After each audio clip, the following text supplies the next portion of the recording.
गोलियां। बारात में आया था दीघल गांव का फाइनेंसर मंजीत। शादी में ही 3-4 बदमाशों ने फायरिंग की है। हमलावर कौन थे, इस बात की पहचान नहीं हो पाई है।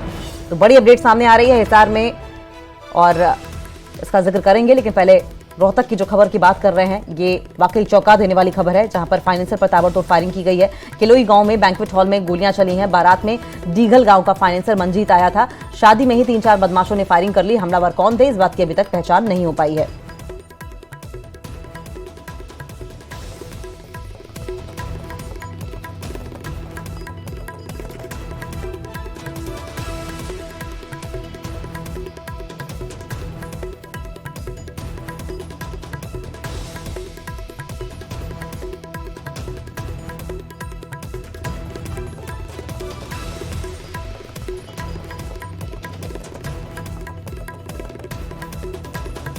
तो फाइनेंसर पर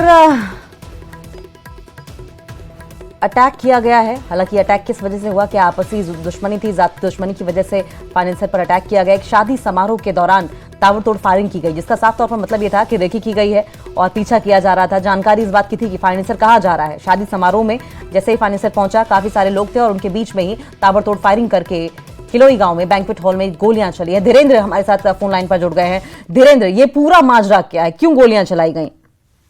देखिए, कल देर रात एक बारात आई हुई थी किलोई गांव में और पास का ही झज्जर जिले का डिगल गांव है, वहां से बारात आई थी।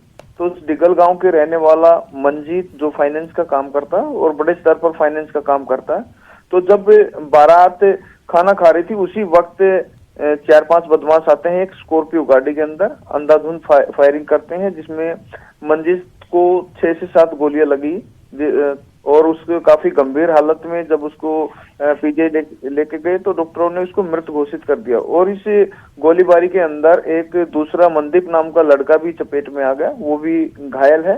तो हमला करने वाले कौन थे, इसके बारे में अभी तक पुलिस पता नहीं लगा पाई है, लेकिन ये माना जा रहा है कि आपसी रंजिश का ये मामला है और हो सकता है कि एक गैंगवार के चलते भी इस वारदात को अंजाम दिया गया हो, क्योंकि काफी इसका जो मंजीत है मरने वाला है, फाइनेंस का काफी बड़ा कारोबार करता था और इसके साथ शायद किसी एक बदमाश ने इससे फिरौती भी मांगी थी, शायद उसको लेकर भी इसे हत्या को अंजाम दिया गया। तो कई एंगल से पुलिस जांच कर रही है। फिलहाल स्पष्ट तौर पर नहीं कहा जा सकता कि इसकी हत्या की वजह क्या रही, लेकिन बारात के अंदर जिस तरीके से ताबड़तोड़ फायरिंग हुई थी उस वक्त अफरा तफरी मच गई थी और जो बदमाश है वारदात को अंजाम देकर भागने में भी कामयाब रहे। हालांकि पुलिस का दावा है कि जल्द ही उनको गिरफ्तार कर लिया जाएगा, क्योंकि कुछ क्लू मिले हैं कि हमलावर कौन थे। तो फिलहाल जो मृतक है उसका पोस्टमार्टम कराया जाएगा और उसके बाद 100 परिजनों को सौंपा जाएगा। बाद में पुलिस शायद आज शाम तक ये डिक्लेयर कर देगी कि हमलावर कौन थे और उनको अभी तक गिरफ्तार करने में कामयाब हो पाई या नहीं। ठीक है, बहुत बहुत शुक्रिया आपका धीरेन्द्र। आप नजर बनाए रखिए, आगे भी इस पर आपसे अपडेट लेते रहेंगे।